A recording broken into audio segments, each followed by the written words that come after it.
अस्सलाम वालेकुम स्टूडेंट्स, आज हम अपना चैप्टर नंबर 3 कंप्लीट करने जा रहे हैं. Let's start reading.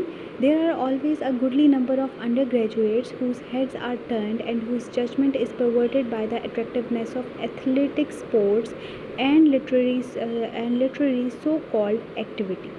अब एक और कैटेगरी बताई जा रही है जो बच्चे यूजुअली फेल हो जाते हैं, और वो है उन बच्चों का नंबर, उन बच्चों की तादाद जो एथलेटिक एक्टिविटीज़ में इंटरेस्टेड होते हैं. एथलेटिक एक्टिविटीज़ कौन सी होती हैं? Games and sports. ऐसे स्टूडेंट्स जिनको गेम्स और स्पोर्ट्स में बहुत ज़्यादा इंटरेस्ट होता है और जो अपनी एरर ऑफ जजमेंट की वजह से, जिनको ये गलती से लगता है कि वो ये वाक़ईतन कोई बहुत कारआमद एक्टिविटी है और हमें इसी की तरफ जाना चाहिए, तो वो जब उसमें अपना टाइम वेस्ट करते हैं तो फेलियर को फेस करना पड़ता है. All of these features of college life have their places. इन तमाम चीज़ों की, ये जो कॉलेज के तमाम फीचर्स हैं, गेम्स, स्पोर्ट्स, इनकी एक अपनी ख़ास जगह है. And should receive the support of the students who are interested in them. और इन चीज़ों को, इन एक्टिविटीज़ को सपोर्ट भी मिलनी चाहिए उन स्टूडेंट्स से जो वाक़ईतन इसमें इंटरेस्टेड हैं. लेकिन ये ऐसा नहीं है कि अपना टाइम वेस्ट करने के लिए इन चीज़ों को एक्स्ट्रा तवज्जो दी जाए. हाँ, जो बच्चे एथलेटिक हैं, जो स्पोर्ट्स से वाबस्ता हैं, उनको इसमें होना चाहिए, लेकिन अपनी स्टडीज़ को भी बराबर टाइम देना चाहिए. इन माई एक्सपीरियंस, मेरे तजर्बे में, the awakening of a clear judgement as to what the college is for, इस क्लियर जजमेंट का जाग जाना कि कॉलेज के असल मकसद क्या है, is not as difficult as it is often supposed. ये इतना मुश्किल नहीं है जितना कि इसको अक्सर समझा जाता है. कॉलेज का असल मकसद क्या है? खेल कूद तो असल मकसद नहीं है. कॉलेज का असल मकसद तो पढ़ाई है.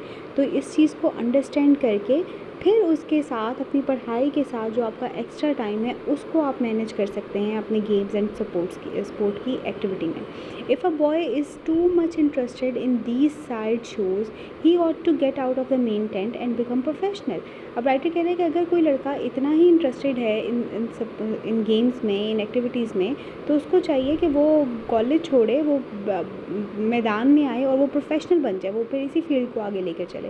But most of them really are not. लेकिन उनमें से ज़्यादातर इतने भी इंटरेस्टेड नहीं होते. And if present with by a friend who knows youth and understands the importance of college opportunity, और अगर उनकी किसी ऐसे दोस्त के साथ बहस हो जाए जो कॉलेज अपॉर्चुनिटी का, ये जो कॉलेज का जो उनको एक मौका मिला है, वो इसकी अहमियत को जानते हों और वो उनको समझाने की कोशिश करें, they will not allow themselves to be swept off their feet by athletics. तो वो कभी भी अपनी वो जो पोजीशन है as an athletic, as a sport guy, वो उसको नहीं छोड़ते और वो उसी के ऊपर कायम रहते हैं कि नहीं, we are doing great and this is a huge opportunity to play some games and things.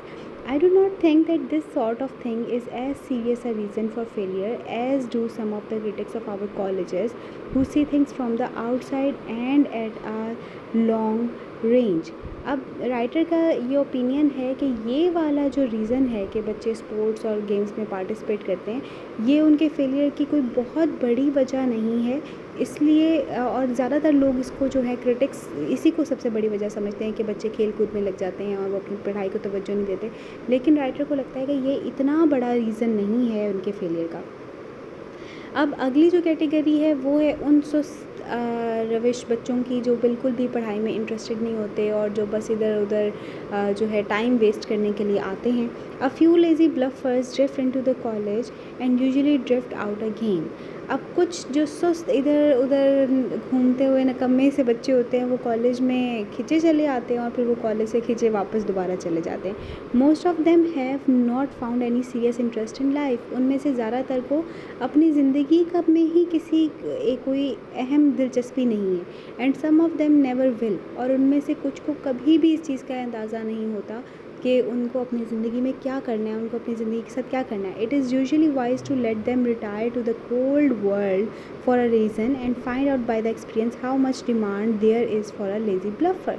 तो उनमें से वो कहते हैं कि इट इज़ यूजुअली वाइज, और ये ज़्यादा मुनासिब है, ये ज़्यादा अक्लमंदाना फ़ैसला है उनके लिए कि उनको इस सख्त दुनिया में अकेले छोड़ दिया जाए, ताकि उनको पता चले कि ये जो उनकी ये सुस्त रवि है, इतना इस तरह की ज़िंदगी के साथ, इस सुस्ती के साथ, इस ढीलेपन के साथ उनकी क्या डिमांड है वर्ल्ड में, ताकि उनको खुद ही पर्सनल एक्सपीरियंस से उनको सबक मिले.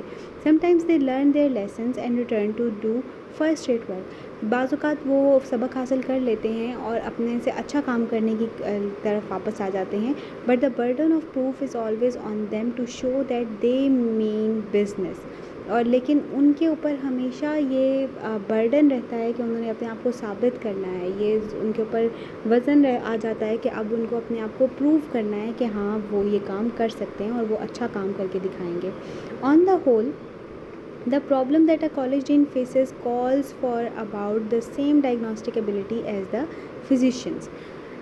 अब वो कह रहे हैं कि एक जो कॉलेज का सरबराह है वो जिस तरह के मामला फेस करता है कॉलेज में, तो उसके अंदर उसके मुताबिक उसके अंदर वैसी ही सलाहियत होनी चाहिए, चीज़ों को पहचान लेने वाली, जान लेने वाली, डायग्नोस करने वाली सलाहियत होनी चाहिए जैसा कि एक डॉक्टर में होती है. जैसे एक डॉक्टर सिम्टम्स को सुन के फ़ौरन से पहचान जाता है कि इसको क्या बीमारी है, इसी तरह से एक डीन के अंदर भी ये एबिलिटी होनी चाहिए कि वो प्रॉब्लम्स को सुनकर फ़ौरन से डायग्नोस कर ले कि इस बच्चे के साथ क्या इशू है और इसका क्योर क्या होगा.